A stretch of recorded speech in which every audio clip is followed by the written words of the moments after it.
Shalom teman-teman. Kembali lagi kita bersama dalam bulan online New World Indonesia.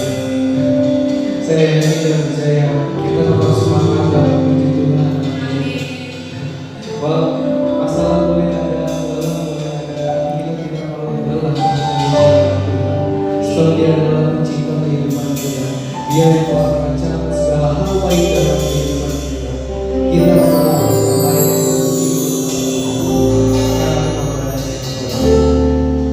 terima kasih ya Bapak.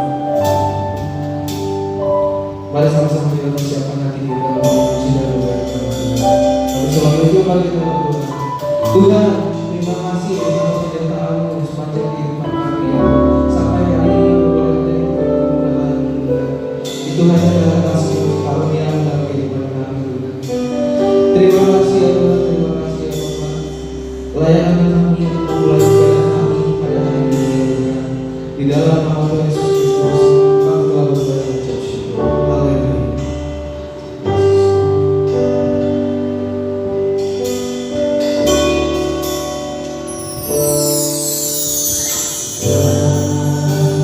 Pencipta hidupku,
kasih Tuhan. Glory bagi nama-Mu. Terima kasih Allah bagi Aku. Terima kasih.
Kembali lagi kita bertemu dalam ibadah Youth The One Generation di minggu pertama di bulan Desember. Tidak terasa kita sudah memasuki bulan akhir di tahun 2020.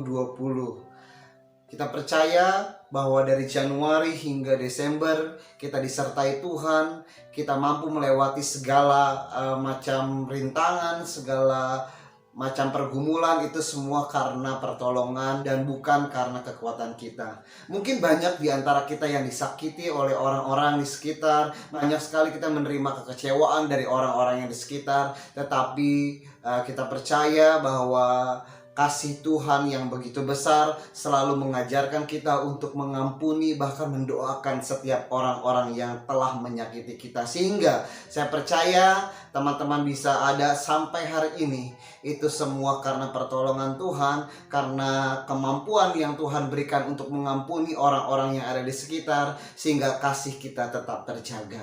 Hari ini kita akan bicara mengenai kasih yang sempurna.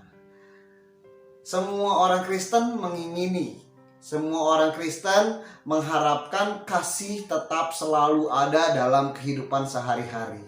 Pertanyaan yang sering muncul dalam pikiran saya adalah, benarkah sampai saat ini masih ada orang-orang yang mengasihi dengan sempurna satu dengan yang lain? Kita tidak usah jawab. Kita harus jadikan pertanyaan ini menjadi sebuah perenungan, menjadi sebuah refleksi diri. Apakah saya masih mengasihi orang-orang yang ada di sekitar? Orang tua kah itu? Teman-teman kah itu? Atau orang-orang yang telah menyakiti kita kah itu? Atau saudara kita kah itu? Kita pertanyakan, apakah kita sudah melakukan atau menerapkan kasih yang sempurna yang seperti Tuhan Yesus ajarkan buat kita? Tentu ketika saya bicara tentang kasih yang sempurna, saya pun masih banyak harus belajar. Dengan kata lain, saya belum bisa mengasihi sesempurna yang Tuhan sudah berikan buat saya. Maka dari itu, saya tidak mau memberikan sebuah pelajaran yang mendikte, melainkan untuk kita semua belajar tentang kebenaran firman Tuhan ini, sehingga saya dan teman-teman semua yang ada di rumah dapat bergerak, dapat menuju ke satu titik di mana karakter Tuhan kita akan penuhi, yaitu adalah kasih yang sempurna. Teman-teman semua, seringkali saya melihat ketika berada di jalan, berada di satu tempat, berada di satu gang, berada di satu daerah yang baru pertama kali atau jarang sekali saya datangi, saya menemukan slogan-slogan. Nah, biasanya sering dibuat dengan pilokan, dengan bertulisan, Anda sopan, kami segan. Nah, begitu kan? Atau mungkin teman-teman pernah mendengar kalimat tersebut di stiker ataupun di sosial media yang lain. Ide tersebut muncul bukan tanpa alasan ya. Pasti pada hakikatnya slogan itu muncul karena ada sesuatu atau latar belakang di balik slogan tersebut. Mungkin apabila itu adalah sebuah gang, banyak orang-orang yang lewat, lalu lalang lewat situ, tetapi tidak menjaga tata krama yang baik atau sopan santun yang baik. Contohnya berkendara motor kebut-kebutan di gang. Sehingga apa? Membuat orang-orang yang tinggal di sana merasa risih, merasa tidak nyaman, sehingga terganggu. Sehingga akhirnya apa? Slogan itu muncul. Anda sopan, kami segan. Artinya, jika Anda tidak sopan, maka kami tidak segan. Kurang lebih seperti itu. Tentu hal ini adalah hal yang baik sebenarnya ya. Saya tidak menganggap ide atau slogan ini buruk, tidak. Melainkan kita mau kupas bersama-sama. Mengajarkan kita apa? Kalau kita hidup memang harus penuh dengan tata krama atau sopan santun. Betul ya? Dimanapun, bertemu dengan siapapun, kapanpun, kita harus menjaga yang namanya tata krama dan sopan santun. Tetapi kerap kali kita menemukan banyak orang yang tidak tahu tentang tata krama atau sopan santun. Apakah kita akan menggunakan prinsip tersebut dalam mengasihi sesama?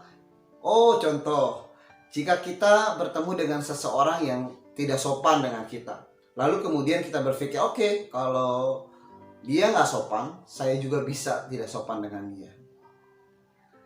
Bukankah itu adalah sebuah prinsip dunia yang kadangkala berlawanan dengan prinsip Alkitabiah yang kita sekarang mau pelajari? Saya sering sekali berantem dengan hal ini. Saya sering sekali berbenturan dengan prinsip ini. Secara saya masih tinggal di daging. Saya kadang-kadang kesel. Saya kadang-kadang nggak respect dengan orang-orang yang nggak respect. Tetapi kita belajar sama-sama tentang apa yang menjadi kebenaran firman Tuhan, sehingga kita diingatkan kembali. Nah, satu lagi teman-teman. Saya teringat ketika tahun 2018 atau sekitar tahun 2000-an atau tahun 2000-an, ada seorang penyanyi namanya Lucy Rahmawati. Dia adalah seorang penyanyi pop era 2000-an. Salah satu liriknya dia bilang begini, ada uang abang sayang, nggak ada uang abang ditendang. Nah, teman-teman mungkin bisa cari lirik lagunya bagaimana, dan saya nggak mungkin nyanyikan. Tapi ini menjadi sebuah ide gagasan untuk kita membuat perenungan hari ini, dimana kasih seseorang terhadap pasangannya, kasih terhadap saudaranya, kasih terhadap ibunya, bapaknya, atau temannya, atau sahabatnya, kadangkala bersyarat teman-teman semua. Kalau ada uang, ya aku mengasihi engkau. Kalau tidak ada uang, ya aku tidak mengasihi engkau. Pertanyaannya, boleh atau tidak melakukan hal itu? Tentu ini adalah sebuah hal yang normal di tengah-tengah hidup dalam dunia ini. Tetapi apakah itu sesuai dengan apa yang diajarkan oleh kebenaran firman Tuhan? Saya rasa tentu tidak. Di dalam Matius 24 ayat yang ke-12, saya akan bacakan buat teman-teman. Dan karena makin bertambahnya kedurhakaan, maka kasih kebanyakan orang akan menjadi dingin. Ini adalah sebuah hal yang patut untuk kita sedihkan, karena dimana dalam Alkitab sudah dinubuatkan bahwa hari-hari ini adalah hari yang semakin jahat. Akan semakin banyak orang yang durhaka hidupnya. Sehingga apa dikatakan? Maka kebanyakan orang akan menjadi dingin. Apanya? Kasihnya yang menjadi dingin. Sedangkan dalam mengikut Yesus, kita harus mengedepankan atau mendasari segala sesuatunya dengan kasih. Kasih, kasih, kasih. Kenapa kasih? Karena Allah adalah kasih. Kalau Allah adalah kasih dan Allah adalah Bapa kita, kita yang adalah anaknya juga harus mewarisi identitas kasih. Kalau kasih sudah tidak ada, maka dapat dikatakan kita sudah tidak tinggal di dalam Allah dan Allah tidak tinggal di dalam kita. Contohnya adalah sebuah garam. Kalau garam sudah tidak asin, buat apa lagi garam tersebut selain diinjak-injak? Teman-teman, kita mau belajar yuk untuk mengasihi teman-teman kita, untuk mengasihi orang-orang yang ada di sekitar kita, siapapun mereka yang menyakiti, yang mendurhakakan kita, yang mengecewakan kita, yang membuat kita kecewa, yang membuat kita sedih, yang membuat kita marah. Kita harus mengingat prinsip ini bahwa kasih kita tidak boleh dingin. Saya pun memperkatakan itu. Julius harus ingat, kasih tidak boleh dingin.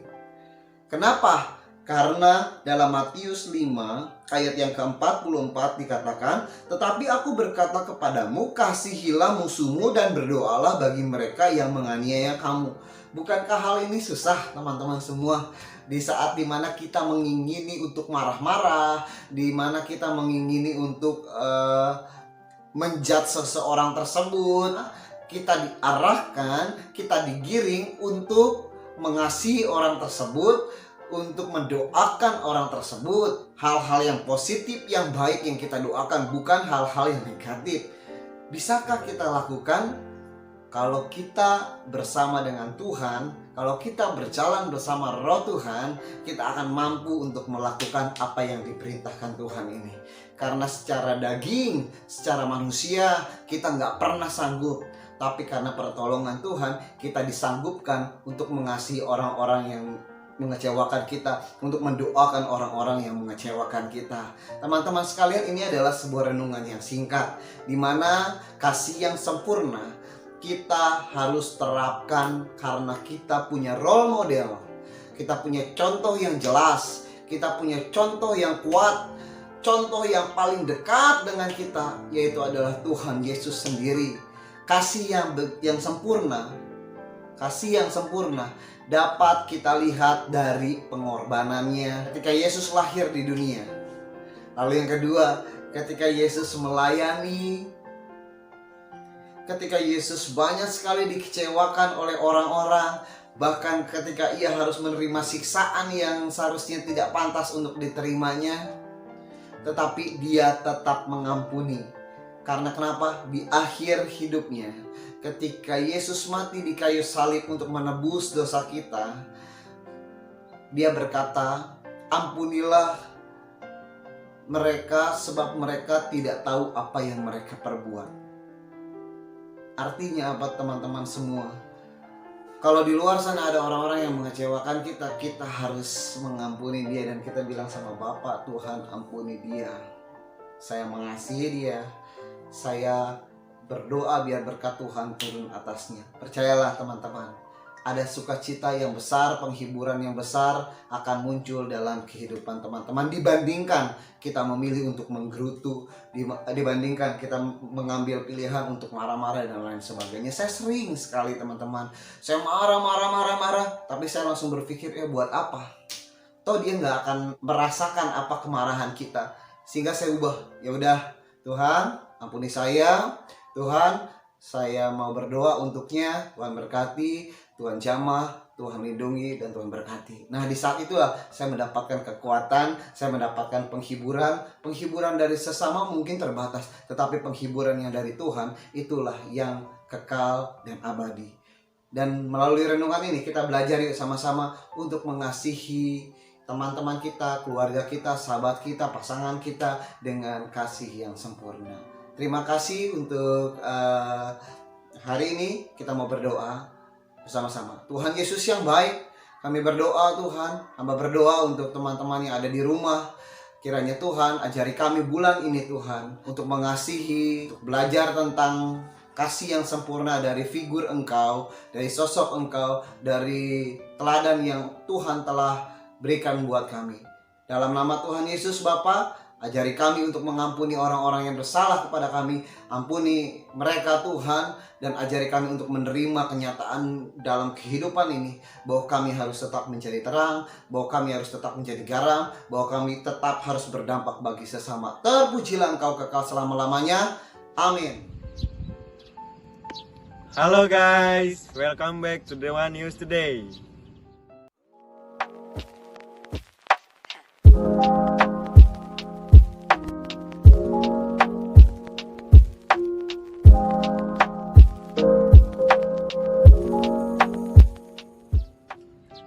Terima kasih kepada Ko Julius yang sudah menyampaikan firman Tuhan. Tuhan Yesus memberkati.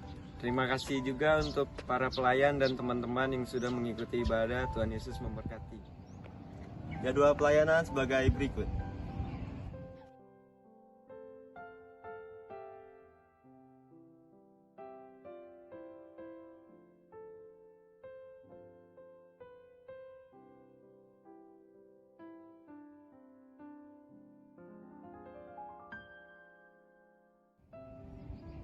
Mari berikan yang terbaik untuk Tuhan. Untuk teman-teman Dewan FC, jangan lupa latihan setiap hari Minggu pukul 5 sore di Ricky Futsal. Dan untuk info lebih lanjut hubungi nomor di bawah ini. Guys, jangan lupa support terus The One Generation dengan cara berbelanja di The One Store yuk.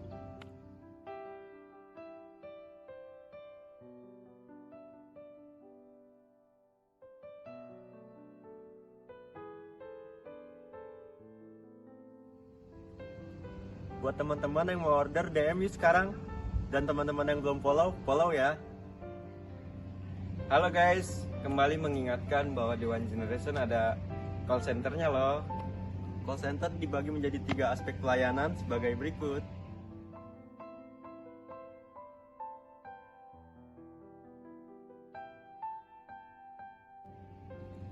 Untuk lebih lanjut, silakan hubungi nomor di bawah ini. Thank you for watching. See you in the next video.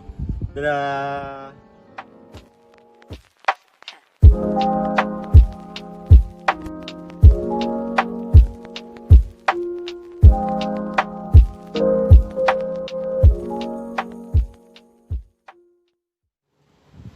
Mari kita wakili ibadah kita pada saat ini. Kita nyanyikan. Bless the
Arahkanlah mata hatimu kepada Tuhan, terimalah berkat dari Allah Bapa, cinta kasih dari Yesus Kristus, serta persekutuan yang indah dalam Roh Kudus menyertaimu mulai hari ini sampai Maranatha Yesus datang kedua kali, menjemput kita di awan yang permai yang dari Tuhan.